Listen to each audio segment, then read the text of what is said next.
Birincisi sandık önügü, ikincisi sapattık önügü. Karаңыздар, sandık önügü degende adam kaalayбы, kaalабайбы эки жааттан өнүгүп өткөнбүз. Birincisi sandık, ikincisi sapattık жак. Sandık дегенибизде караңыз. Мисалы үчүн менин саным бар. Мен 29 жаштамын. Бул менин сандык өнүкөм. Демек 1 жашта элем 2 жаш болдум, 2 жаш болдум 3кө, 4кө, 5кө, 6, 7, 8 ушинтип менин саным өсүп келди. Биринчи курс болчум, экинчи курс болдум. Мисалы үчүн бул сандык өсүү. Мисалы үчүн боюм 1 айталы 1.80 болчу, 1.85 болду. Бул саным өсүп атат, менин денем өсүп атат. Бирок сапатым өскөн жок. Экинчи өнүгүү эмне экен? Экинчи өнүгүү бул сапаттык өнүгүү. Биз сиздер менен сүйлөгөндө караңыздар. Кайсыл өнүгүү боюнча сүйлөйбүз? Сандык өнүгүү боюнча эмес, сапаттык өнүгүү боюнча сүйлөйбүз. Сапаттык өнүгүү. Сапаттык өнүгүү деген кандай? Интеллект, адамдын акылы. Эң биринчи жазып алыңыздар. Сапаттык өнүгүү бул адамдын акылы. Адамдын акылы, адамдын билими, сапаттык өнүгүү. Адамдын билими, адамдын илими, түшүнүк, кругозор, тажрыйба, ушулардын бардыгы сапаттык өнүгүү болот. Мисал үчүн, бул экөөсү ар бир адамда бар. Өзүңүзгө салыштырып көрсөңүз болот. Мисал, караңыз, бир адамдын өнүгүүсү айталы муну, мисал үчүн, муну сандык өнүгүү. Мына, муну мисал үчүн сандык өнүгүү да. Мондай. Чоң эме кылсаңыз, мына шаты сыяктуу кылып чейбиз. Сандык өнүгүү. Мисалы, эми экинчиси болсо, мондай болуп сапаттык өнүгүү. Мына жанында. Сапаттык өнүгүү дегенде караңыздар кандай? Мисал үчүн айттык ар бир адам. Менин жашым мисал үчүн айталы 30да. Мына 30. Балким менин акылым балким жаш баланын деңгээлинде болушу мүмкүн. Сапаттык өнүгүү балким 15 жашта да, балким 18 жашта. Көбүнчө 18 жашта. Бүгүнкү күндө көптөгөн адамдар мектептин программасы менен калып калган. Демек сапаттык жагыбыз эмне болуп калган? Артта калып калган. 35 жашка, бүгүнкү күндө 35 жашка, 40 жашка келип адамдар эми ойгонуп атат.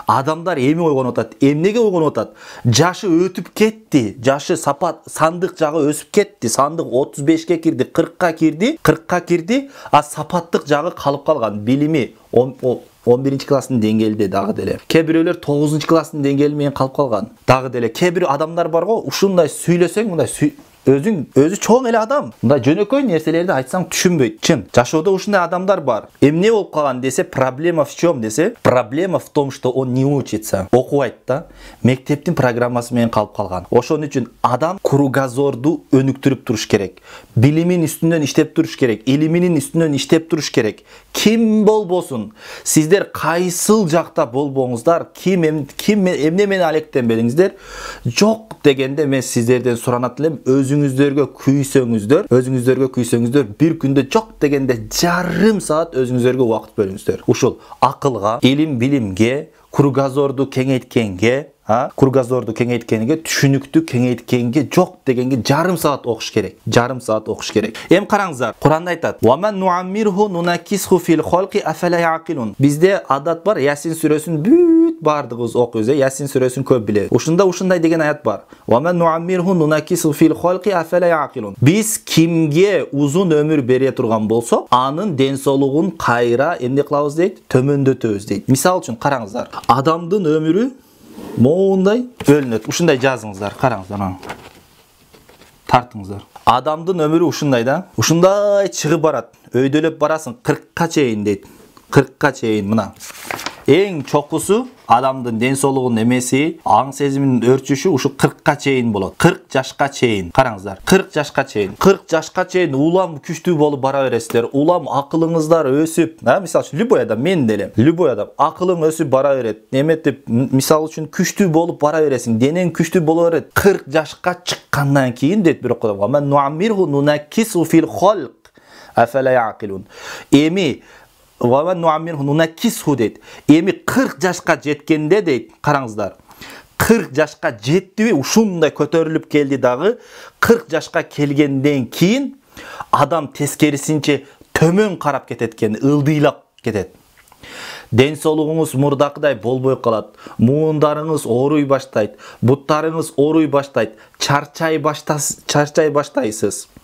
Эми алымдар айтат, ким ушул 40 жашка келгенге чейин окуп билим алып алган болсо, өзүн жакшылап албаган болсо, 40 жаштан кийин үлгүрбөйт дейт.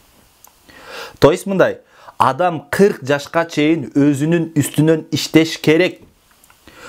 Акылын илим алыш керек, билим алыш керек, аракет кылыш керек, тытыныш керек, кура турган жашооңду, урматтуу бир тууган, 40 жашка чейин куруп алыш керек. 40 жашка чейин.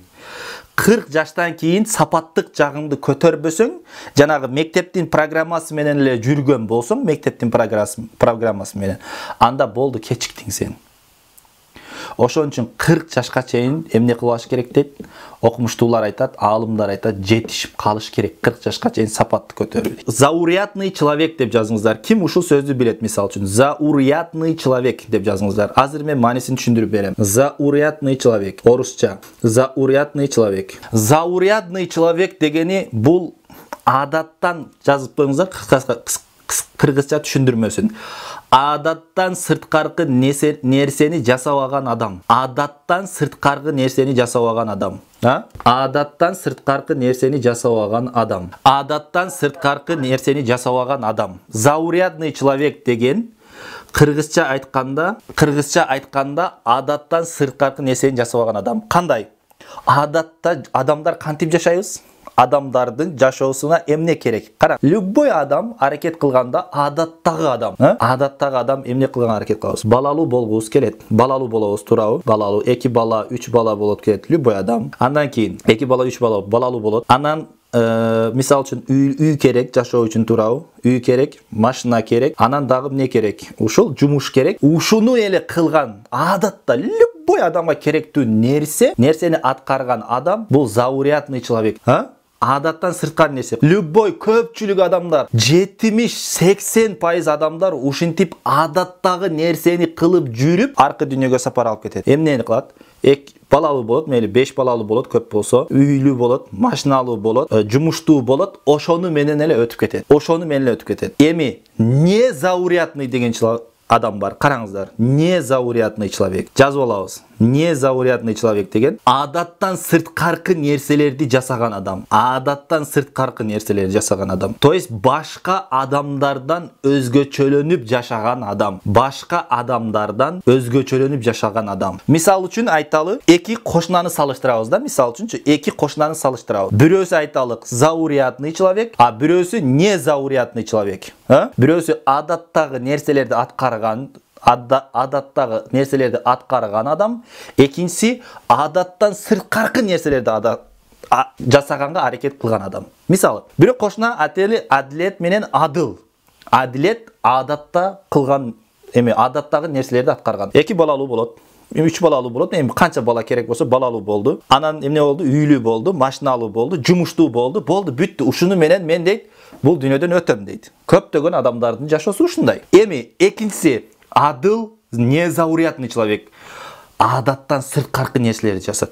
Ал эң биринчи адаттагы нерселерди кылат. Балалуу болот. Балалуу болгонго аракет кылат. Түгөйлүү болот.